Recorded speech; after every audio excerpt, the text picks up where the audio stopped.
جس خاتون سے نکاح کیا ان کا نام ہے ام بنین. ان سے جو صاحبزادے پیدا ہوئے وہ تھے محمد ابن حنفیہ. ان کے بھی انشاءاللہ واقعات کربلا کے حوالے سے اور جنگ صفین کے حوالے سے کچھ باتیں آئندہ کی مجلسوں میں آئیں گی کہ محمد ابن حنفیہ کی فضیلت کیا تھی اور ان کا مقام کیا تھا. لیکن محمد بن علی کی بجائے محمد ابن حنفیہ کیوں کہا جاتا ہے؟ کہنا تو چاہیے محمد ابن علی، جب علی کے بیٹے ہیں تو محمد ابن علی. وجہ یہ ہے کہ ان کے دادا کا نام حنیفہ تھا، ان کا نانا کا نام، معاف کیجیے، دادا نہیں نانا کا نام، ان کے نانا کا نام تھا حنیفہ، اور وہ بڑے نیک اور متقی تھے. ان کی نیکیوں کو دیکھ کر لوگوں نے ان کی نسبت ان کے نانا سے کر دی، تو ان کو بجائے ابن علی کہنے کے ابن حنفیہ کہا جاتا تھا، اور اسی کنیت سے مشہور ہو گئے. صحیح بخاری کے الفاظ ہے، چنانچہ صحیح بخاری کتاب و اصحاب النبی صلی اللہ علیہ وسلم حدیث نمبر 3671. اب جب لوگ کہتے ہیں نا کہ حضرت علی کا پہلا نمبر ہے، تو ان سے ایک چھوٹا سا سوال ہے کہ اگر آپ سنی ہے، شیعہ ہو، تو پھر کوئی مسئلہ ہی نہیں ہے، پھر آپ جانے اور آپ کا عقیدہ جانے اور پھر آپ سینے پیٹے کالے کپڑے پہنے، ہمارا آپ سے کوئی لینا دینا ہی نہیں. لیکن اگر آپ سنی بولتے ہو، اہل سنت کہلاتے ہو، تو آپ کو اہل سنت کا اجماع ماننا پڑے گا، آپ کو اہل سنت کی کتابیں ماننی پڑیں گی جو اہل سنت کے مذہب میں مسلم کتابیں ہیں، مسلم کتب حدیث ہے. بخاری سے بڑھ کر اہل سنت میں کوئی حدیث کی کتاب مانی نہیں جاتی. قرآن کے بعد جس کا درجہ ہے وہ صحیح بخاری ہے، اور جب صحیح بخاری جیسی کتاب میں حدیث صحیح الاسناد صحیح سند کے ساتھ حدیث موجود ہے، تو پھر کوئی وجہ نہیں ہے کہ سنی ہونے کے بعد اس حدیث کے مقابلے میں آپ اپنا خود ساختہ کوئی عقیدہ بنائیں. محمد ابن حنفیہ سے امام بخاری نقل کرتے ہیں حدیث نمبر 3671 ان محمد ابن الحنفیہ رضی اللہ تعالیٰ عنہ قال قلت لابی.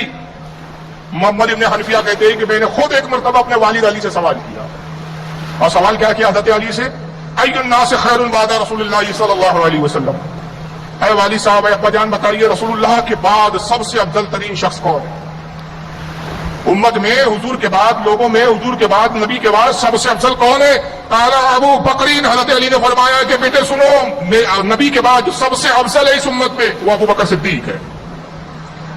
ثم قال ابو بکرین، بس کیا کہتے ہیں؟ قلت ثم من. حضرت محمد ابن حنفیہ کہتے ہیں میں نے پھر سوال کیا کہ ابا جان ابو بکر کے بعد پھر کون افضل ہے؟ قال عمر. آپ نے فرمایا کہ ابو بکر کے بعد جو سب سے افضل ہے وہ عمر. حضرت محمد ابن حنفیہ کہتے ہیں کہ چونکہ میں یہ پوچھ رہا تھا کہ حضور کے بعد کون افضل ہے اس امت میں، تو ابو بکر کا نام لے لیا. پھر میں نے کہا ان کے بعد کون ہے، تو عمر کا نام لے لیا. تو اب اگر میں نے پھر پوچھا کہ عمر کے بعد کون افضل ہے، تو عثمان غنی کا نام لے لیں گے. تو خود ان کے الفاظ ہے، کہتے وہ خشیت ان یقول عثمان، مجھے اندیشہ ہوا کہ اگر پھر ویسے پوچھا ثم من کہ ابو بکر کے بعد کون، تو عمر، عمر کے بعد کون، تو عثمان کا نام لیں گے. تو حضرت محمد ابن حنفیہ کہتے ہیں کہ میں نے سوال کی انداز کو اور اس کی اسٹائل کو بدل دیا، اور یوں سوال کرتے ہیں کیونکہ بیٹے چاہتے ہیں کہ عمر کے بعد تو کم سے کم میرے والد کی افضلیت ہو. تو آپ سوال کیا کرتے ہیں؟ قل تو ثم انت. کہتے ہیں میں نے کہا حضور عمر کے بعد تو آپ افضل ہے نا، ثم انت، ان کے بعد تو آپ افضل ہے. قال ما انا الا رجل من المسلمین. کہا نہیں میرے بیٹے، میں عمر کے بعد افضل نہیں ہوں، بلکہ میں تو مسلمانوں میں سے ایک عام مسلمان ہوں. یہ اس موقع پہ حضرت علی ہاں عاجزی کر کے گزر جاتے ہیں. حالانکہ اہل سنت کا اتفاق اور اجماع کس پر ہے کہ حضرت علی عام صحابی بھی نہیں ہے، بلکہ کس نمبر پر ہے؟ چوتھے نمبر پر ہے. جیسا کہ جمہور کا اجماع چوتھے پر ہے، اور ایک طبقہ تیسرے پر حضرت علی کو کہتا ہے. مگر حضرت علی سے افضل حضرت عمر اور حضرت ابو بکر ہے، اس پر پوری امت کا اتفاق و اجماع. یہی وجہ ہے کہ جب آپ خلیفہ بنے حضرت علی، دیکھا کہ کوفہ میں ایک تعداد ہے جو آپ کو حضرت ابو بکر پہ فوقیت دیتی ہے، حضرت عمر پر آپ کو فوقیت دیتی ہے. لوگوں میں اس زمانے میں بھی ایک طبقہ پیدا ہو گیا، جیسے آج ایک طبقہ پیدا ہو گیا جو اپنے آپ کو مولائی کہتا ہے. یہ نیا فرقہ آیا ہے، نیا نام، نئی اصطلاح، مولائی. 14 سال میں اس نام کا کوئی فرقہ وجود ہی میں نہیں آیا. اس نام کا کوئی فرقے کا کسی کتاب میں ذکر ہی نہیں ملتا. مولائی کہاں سے آ گئے؟ مولائی کم لگتا، ملائی زیادہ لگتا ہے سننے میں. فرقہ ملائی عجیب فرقہ ہے.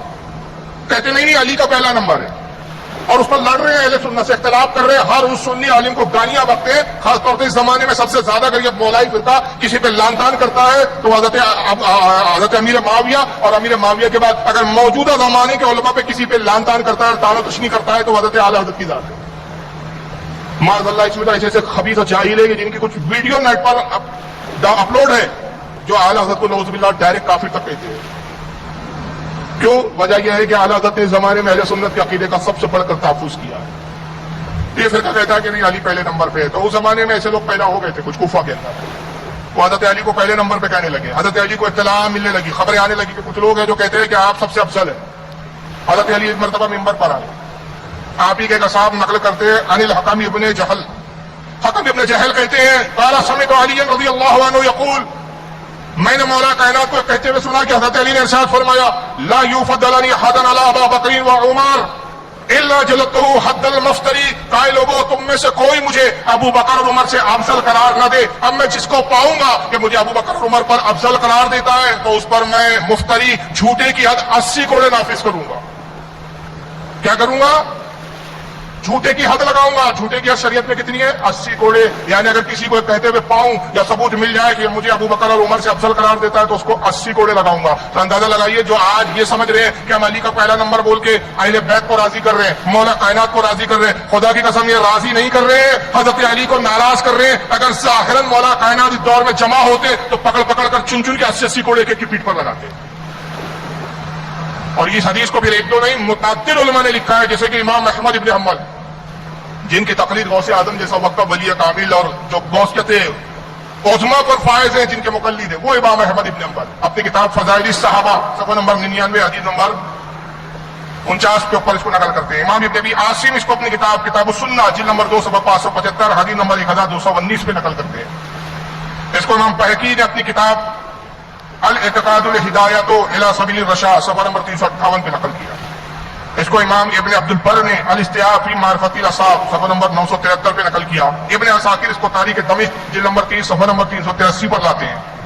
امام محب الدین طبری نے الریاض النظیرات جلد نمبر 1 صفحہ 80 حدیث نمبر 281، حتیٰ کہ ابن تیمیہ جو غیر مقلدین کا مسلم عالم مانا جاتا ہے، اس نے اپنی کتاب الصارم المسلول علی شاتم الرسول جلد نمبر 2 صفحہ 1105 پر اس کو نقل کیا۔ حافظ ابن کثیر نے اپنی کتاب البدایہ والنہایہ جلد 14 صفحہ نمبر 223 پر لکھا۔ امام جلال الدین سیوطی نے اس حدیث کو لایا تاریخ الخلفاء صفحہ نمبر 122۔ امام ابن حجر المکی نے الصواعق المحرقہ صفحہ نمبر 186۔ امام المتقی ہندی نے کنز العمال جلد 13 صفحہ 27 حدیث نمبر 36157 پر۔